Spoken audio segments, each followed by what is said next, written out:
La historia del descubrimiento y posterior conquista de América pues está jalonada de innumerables biografías, unas gozosas, otras no tanto.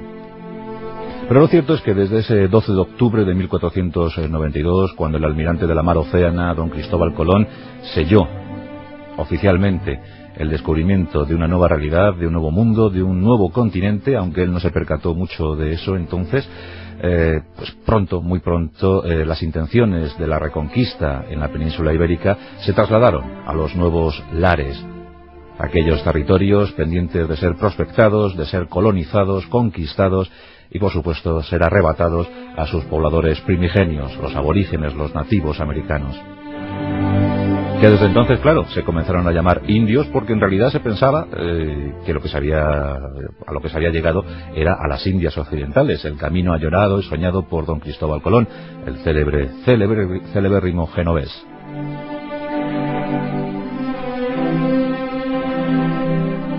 Y a la original pléyade de aventureros, buscafortunas, soldados, caballeros, funcionarios reales, pues a estos le siguieron no menos numerosos clérigos, sacerdotes, obispos.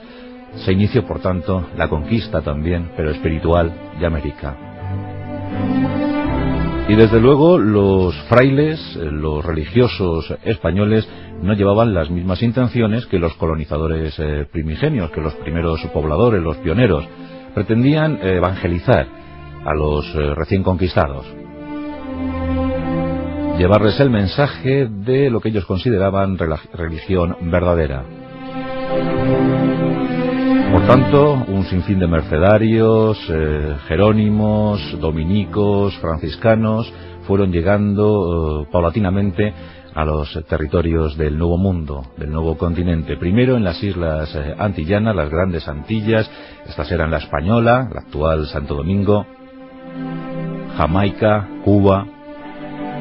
Y de ahí al continente, los primeros asentamientos en Colombia, Guatemala, Panamá, Venezuela. El mensaje de la cruz, los textos sagrados, se expandieron con celeridad entre las gentes, los nuevos súbditos de la corona española. Y siempre desde la metrópoli un empeño por parte de las autoridades eclesiásticas, que se procurara un buen trato a los sometidos, a los autóctonos. Como ya es sabido, esto no se cumplió, al menos en los primeros años de exploración y conquista. La colonización exigía abundante mano de obra, y esta era procurada por los sufridos nativos, en condiciones penosas, lamentables. Miles, cientos de miles de indígenas sucumbieron ante el afán expansivo y económico de los pioneros.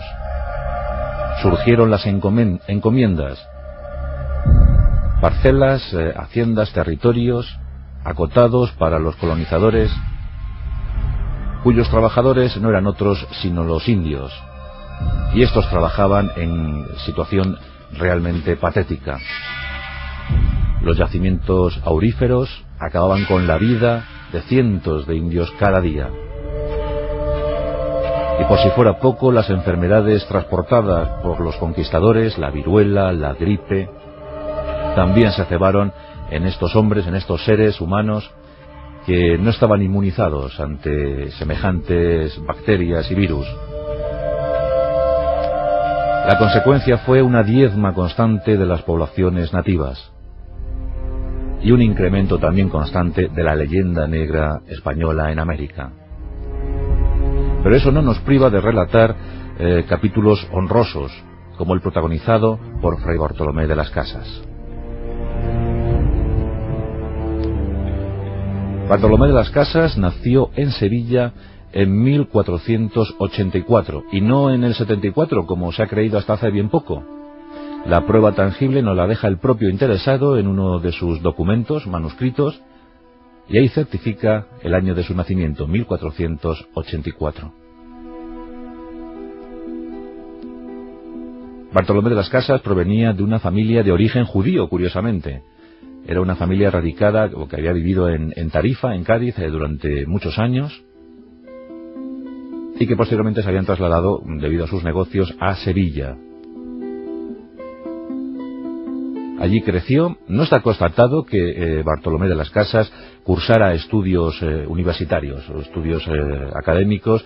No hay ninguna licenciatura que avale esto, pero sí debemos suponer, dada su vastísima cultura, que por lo menos sí realizó estudios humanísticos y de latín en la escuela catedralicia de la capital hispalense. En 1500, con 16 años, se integró en las milicias sevillanas que combatían a los moriscos en Granada. Todo hacía ver que el joven Bartolomé bien pudiera seguir el camino de las armas, pero no fue así. Pues en su biografía, en su peripecia vital, se cruzó la llamada de América. En 1502 se sumó a la expedición del flamante gobernador de la Española, don Nicolás de Obando, un insigne extremeño que daría mucho que hablar y que dio sentido renacentista y colonizador a la empresa americana. La Española era el epicentro para la actuación española en los recién descubiertos y conquistados territorios. Por entonces tan solo se ambicionaba seguir avanzando por aquellas islas majestuosas, exuberantes, tan bellas como las describió Cristóbal Colón. Nicolás de Obando fue un gobernador implacable con los indios y no pocas guerras tuvo que librar, pero también otorgó un sentido urbanístico a la colonización y trazó ya las primigenias ciudades. Muchos de sus edificios en la actual capital, Santo Domingo, todavía se conservan, los podemos contemplar, los podemos visitar, allí siguen incólumes, imparables, inasequibles al paso de los siglos.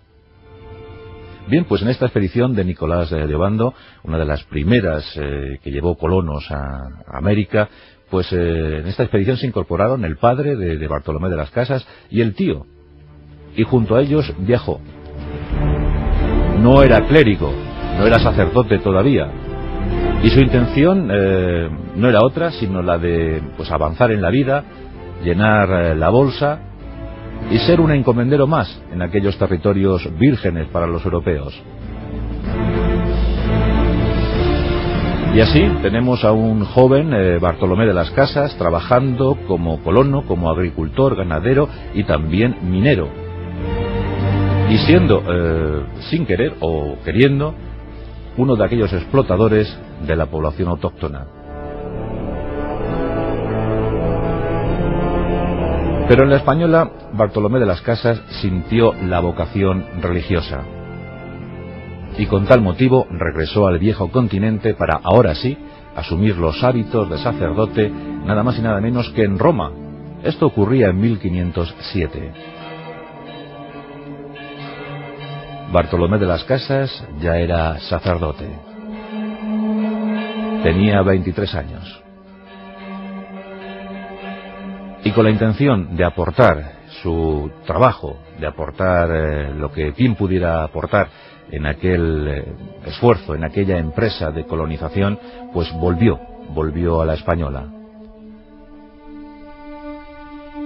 Participó como capellán de las huestes españolas en algunas contiendas como las de Higüey. Asesoró y dio la comunión a los soldados españoles que luchaban contra los indios. Y mantuvo sus encomiendas, sus territorios concedidos, sus parcelas de explotación ganadera y agrícola. Celebró su primera misa en Concepción de la Vega, en la actual República Dominicana. Y en 1512 partió rumbo a la aventura de Cuba. Se pretendía conquistar Cuba.